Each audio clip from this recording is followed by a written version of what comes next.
Exodus chapter 16. Ang mga buntog ug ang mana, ang adlaw nga igpapahulay. Ug mipanaw sila gikan sa Elim, ug ang tibuok nga katilingban sa mga anak sa Israel mingdangat sa kamingawan sa Sin. Nga diha sa tunga-tunga sa Elim ug sa Sinai, sa ikanapulo ug lima nga adlaw sa ikaduha nga bulan sa tapos sila mugula gikan sa yuta sa Ehipto. 2. Ug ang tibuok nga katilingban sa mga anak sa Israel na nagbagulbol batok kang Moises ug batok kang Aaron didto sa kamingawan. 3. Ug mingingon kanila ang mga anak sa Israel, apat hinuon namatay kami pinaagi sa kamot ni Jehova didto sa yuta sa Ehipto. Sana naglingkod kami tupad sa mga kulon sa mga unod, ug na nagpangaon kami og tinapay sa pagkabusog. Kay kami gidala ninyo dinhi niining kamingawan aron sa pagpatay sa kagutom niining tibuok nga katilingban. 4. Unya si Jehova miingon kang Moises, ani akaron, magapaulan ako og tinapay gikan sa langit alang kaninyo, ug ang katawhan manggula ug magakuha og igo nga bahin sa tagsa kaadlaw, aron ako makasulay kanila kung sila magalakaw ba sa akong kasuguan o dili. 5. Ug mahitabo nga sa kaunom kaadlaw manag-andam sila niadtong ilang pagadad-on, ug kini mao ang pilo sa gidaghanon sa gitigom nila adlaw-adlaw. 6. Ug miingon si Moses ug si Aaron sa tanan nga mga anak sa Israel, sa pagkagabii nan manghibalo kamo nga si Jehova ang mikuha kaninyo gikan sa yuta sa Ehipto. 7. Ug sa pagkabuntag nan makakita kamo sa himaya ni Jehova, kay niana siya nagapatalinghog sa inyong mga pagbagulbol batok kang Jehova. Og unsa ba kami nga na nagbagulbol man kamo batok kanamo? 8. Ug miingon si Moises, si Jehova maghatag kaninyo sa kagabion ug unod alang sa pagkaon ug sa kabuntagon tinapay sa pagkabusog, kay siya nakadungog sa inyong mga bagulbol nga gibagulbol ninyo batok kaniya. Ug unsa ba kami? Ang mga pagbagulbol ninyo dili batok kanamo, kundili batok kang Jehova. 9. Ug miingon si Moses kang Aaron, ingna ang tibuok nga katilingban sa mga anak sa Israel, dumuol kamo sa atubangan ni Jehova, kay siya nakadungog sa inyong mga pagbagulbol. 10. Ug nahitabo sa nagsulti siya aron sa tibuok nga katilingban sa mga anak sa Israel, nga mingtan-aw sila dapit sa kamingawan, ug ani akaron ang himaya ni Jehova nagpakita didto sa panganod. 11. Ug si Jehova misulti kang Moises nga nagaingon. 12. Ako nakadungog sa mga pagbagulbol sa mga anak sa Israel, sultihan mo sila sa pag-ingon, sa pagkagabii magakaon kamo og unod, ug sa pagkabuntag pagabusgon kamo sa tinapay, ug manghibalo kamo nga ako mao si Jehova nga inyong Dios. 13. Ug nahitabo sa pagkagabii nga mangkayaw ang mga buntog ug minghugpa sa kampo, ug sa pagkabuntag naglukop ang tunog libot sa kampo. 14. Ug sa misaka ang tunog nga naglukop sa kampo, ani akaron sa ibabaw sa nawong sa kamingawan dihay usa ka buntog nga jutay og malingin. Jutay nga ingon sa usa ka tunog nga tibuok sa ibabaw sa yuta. 15. Ug sa pagkakita niini sa mga anak sa Israel na nag-ingon ang usa og usa kanila. Unsa ba kini?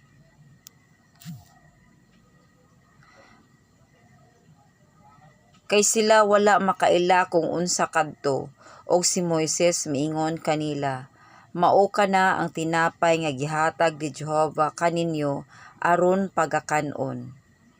16.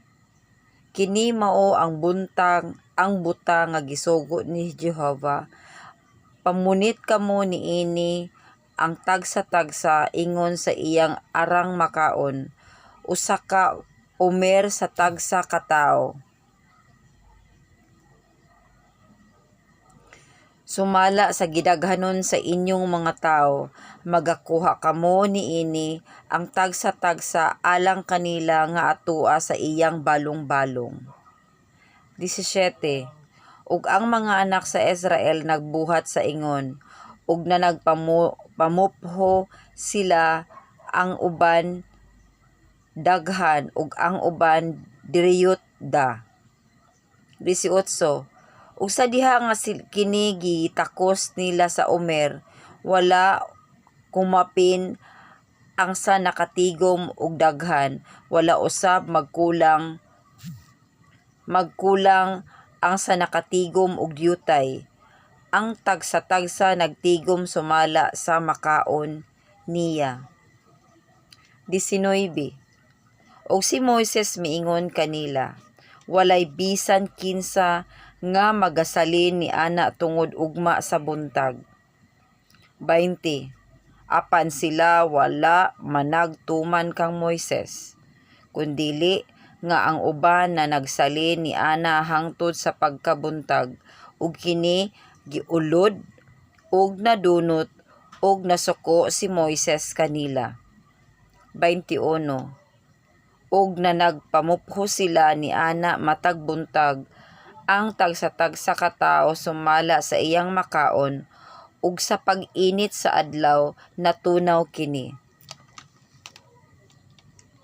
22. Ug nahitabo nga sa ikaunom ka adlaw na nagpamupho sila sa pilo sa gidaghanon sa tinapay, duruha ka omer alang sa tagsa-tagsa, ug ang tanan nga mga pangulo sa katilingban nangadto ug na nagsugilon kang Moises.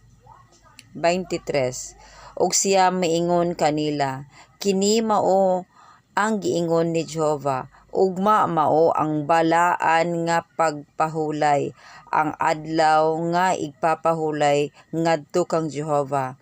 Ang pagalutoon ninyo, lutoan ninyo karon, ug ang pagalungagon ninyo, lungaga ninyo karon, ug ang tanan nga makapin kaninyo, tipigan ninyo hangtod ugma sa buntag.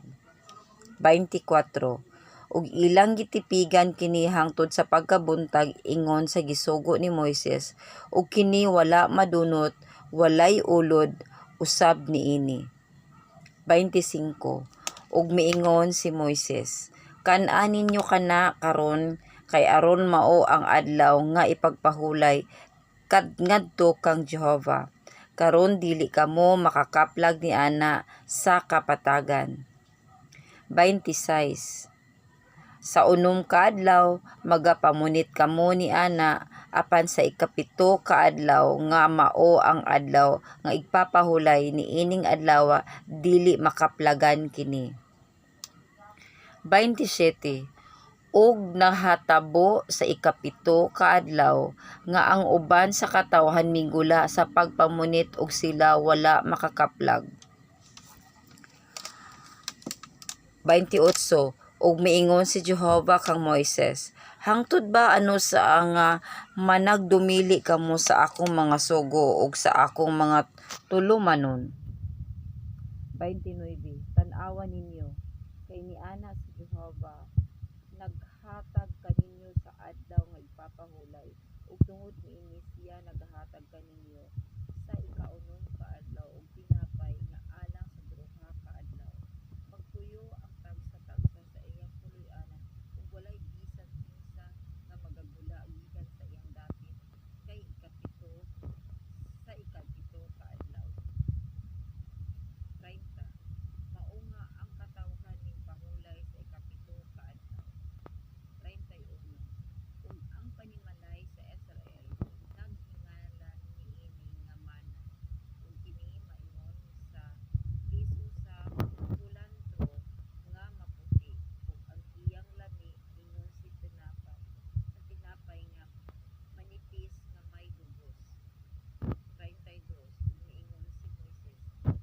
mao ang gisugo ni Jehova. Pun-an ninyo ang usa ka omer niini aron pagtipigan ngadto sa inyong mga kaliwatan, aron makakita sila sa tinapay nga akong gipakaon kaninyo didto sa kamingawan, sa pagkuha ko kaninyo gikan sa yuta sa Ehipto. 33. Ug miingon si Moises kang Aaron, kumuha ka og usa ka kulon ug sudlan mo kini og usa ka omer nga puno sa mana, ug ibutang mo kini sa atubangan ni Jehova aron matipigan ngadto sa inyong mga kaliwatan. 34. Ug kini gibutang ni Aaron sa atubangan sa pagpamatuod aron kini tipigan, ingon sa gisugo ni Jehova kang Moses. 35. Ug nanagpangaon ang mga anak sa Israel sa mana sulod sa kap-atan ka tuig, hangtod nga mingsulod sila sa yuta sa nga gipuy-an, mana nga gipakaon nila hangtod nga mingdangat sila sa mga utlanan sa yuta sa Kanaan. 36. Ug ang usa ka omer mao ang ikapulo ka bahin sa epa.